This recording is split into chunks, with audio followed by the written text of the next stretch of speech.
Well, Ivan has allowed me into his kitchen to cook the recipe today for Consuming Passions, and it's a most unusual one. It's actually a sweet couscous. Tell me about it. Okay, Ian, this is a very popular dish for summer here at the Subiaco Hotel. What we do is we start with an aromatic milk stock. We infuse it with cinnamon, vanilla bean, sugar, a little bit of orange oil, and we're using an Israeli couscous, a lovely round ball couscous that we cook like a pasta in boiling water. We infuse the milk, strain it off over the couscous, lovely summer fruits on top. Today we're using cherries and raspberries, and you can vary that depending on what's available. Okay, so the first thing I do is make up this milk stock, which is most unusual to make a sweet stock, which I understand begins with the milk. About how much milk do you put in there? About a litre. So we're just seasoning to taste with some caster sugar. About 2 or 3 tablespoons. Yep. Now, I've got some spices here, which are my favourite spices. How did you know? Star anise to start with. 2 or 3 star anise go in there.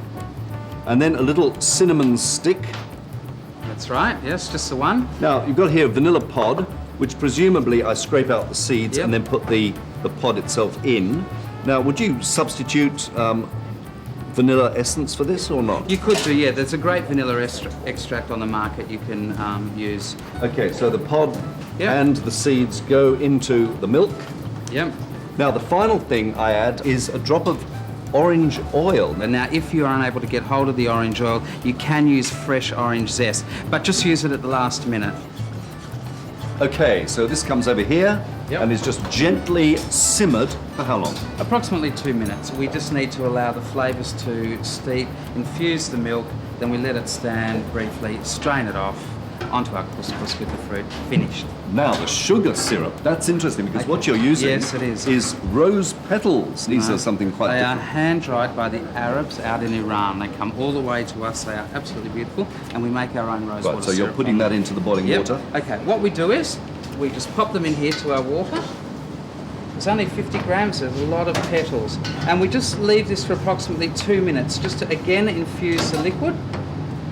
Now, in the absence, of course, of dried rose petals from Iran, you can buy rose water from any continental grocer. Well, this looks sensational. It smells delicious. So I just strain this next, do I? Sugar goes in, plenty of it, into this wonderful mixture with the rose petals. Now, what about the couscous? Is that ready to do? Yes, it is. Here we are, Ian. We'll just pop that in here for about 8 minutes. Boil it rapidly like you would a pasta. Once the couscous is cooked, it's then strained, and I understand it's served warm. Yes, that's right, Ian. And then we distribute it amongst the serving bowls.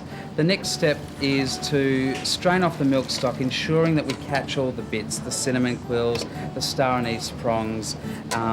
We distribute then a ladle over each bowl of couscous. Now, the next step is the fresh fruits, which I understand have to be steeped. That's right, Ian. What we're using at the moment are fresh cherries that are beautiful, some raspberries. We're just going to steep them into our rosewater syrup, only for about 1 or 2 minutes, just to soften them down. We will then strain them and put a portion over the top of each couscous.